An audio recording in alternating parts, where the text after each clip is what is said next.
So we're going to go ahead and talk about collisions and conservational momentum. So when I think of a collision, I think of it as a brief, intense interaction between two objects.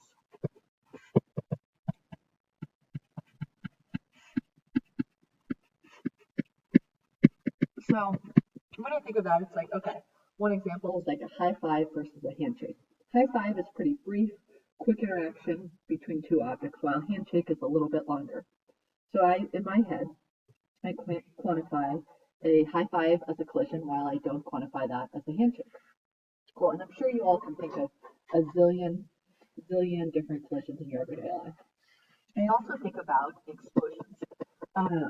We will use the same kind of strategy in physics to deal with explosion problems in the same way that we deal with collision problems. Okay, so now let's think about when momentum is conserved.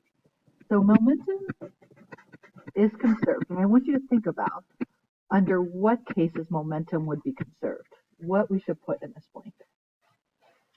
So in this case, if there's no net external forces. So if there are no net external forces, then momentum is going to be conserved.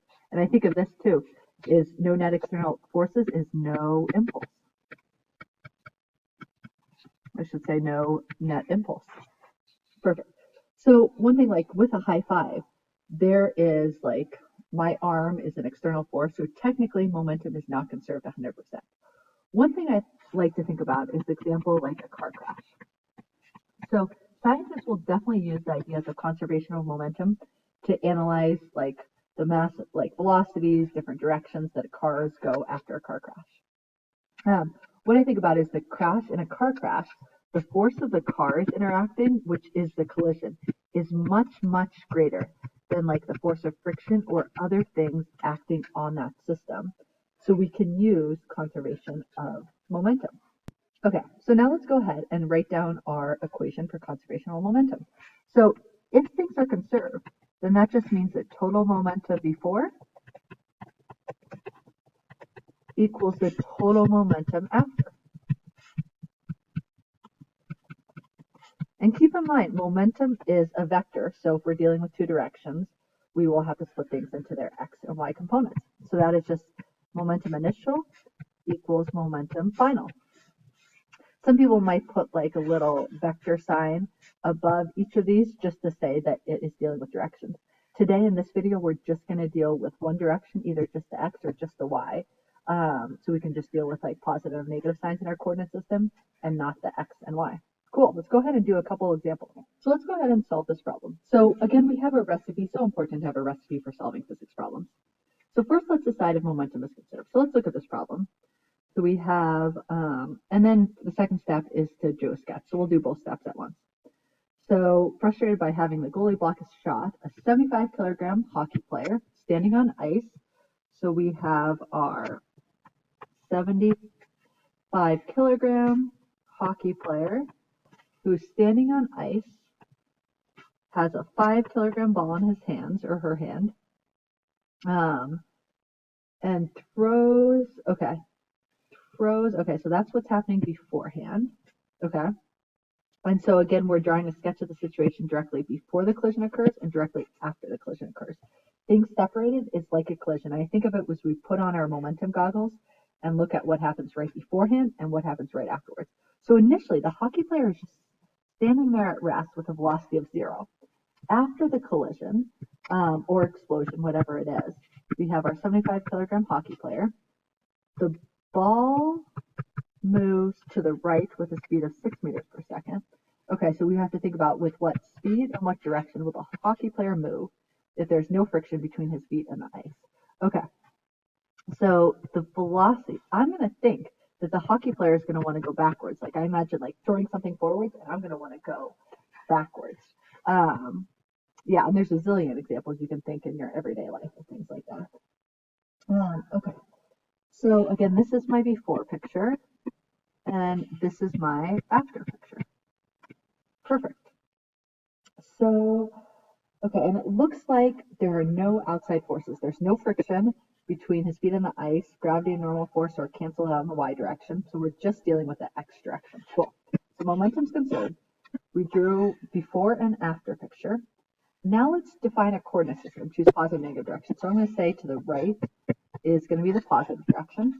Now let's set up our conservation of momentum equation. So again, it's the momentum beforehand equals the momentum afterwards.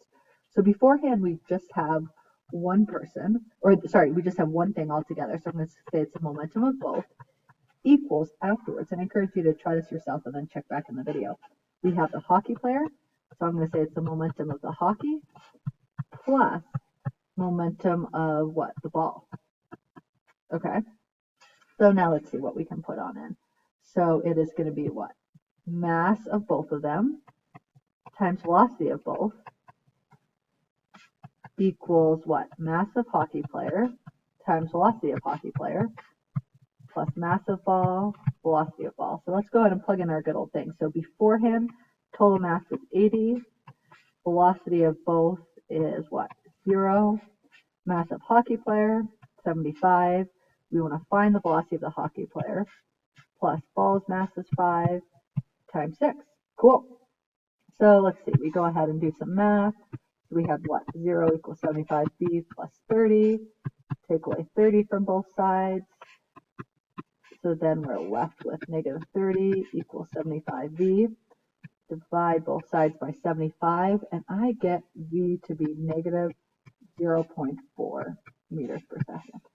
Cool. So it did turn out to be negative, which we thought like it makes sense for that hockey player to go back left if he or she is throwing the ball to the right.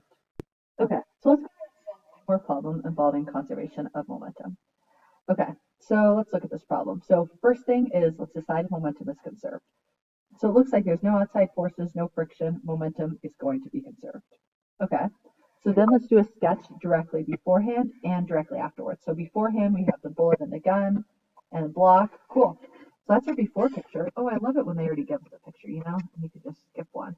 Cool. So we have our before picture. Let's go ahead and draw your after picture. So let's see.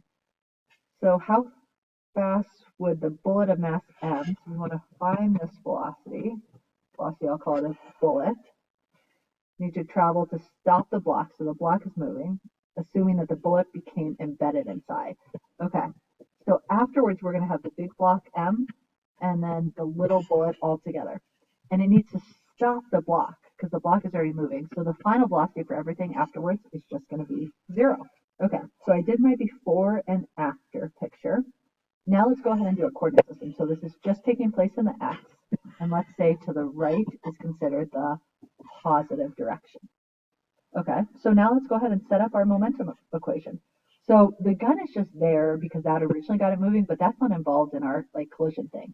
Again, the collision is the instant right before the collision and right afterwards. So right before, we have this little bullet and this big block, and then right afterwards, they're both together, stopped. So we have, I'll say, the momentum of the bullet plus momentum of the block equals, in this case, they are together afterwards, so momentum of both. If they were separate, it would be the momentum of one plus the momentum of the other. So let's see, we have mass, little m, velocity of the bullet, we want to find, plus the block is big M, big V, and then afterwards, it's the mass of both, which is big M plus little m times velocity of both, which the velocity of both of them is just 0. Cool. So let's go ahead and plug that in. So we have mvv plus mv equals what? M plus m times 0. Cool. This all cancels out. That's going to be 0. So we have what? mvv plus big MV equals 0. We're solving for VB, so let's move negative MV to the other side. We can divide both sides by a little m, cancels out, and we are left with negative MV over m. So be very careful. Some of those m's are capital, some are lowercase.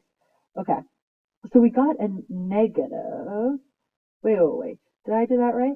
Oh my goodness, I did a silly mistake. Okay, let's go back and fix my silly mistake. We all make silly mistakes. Okay, so this block right here, that has a velocity v going to the left.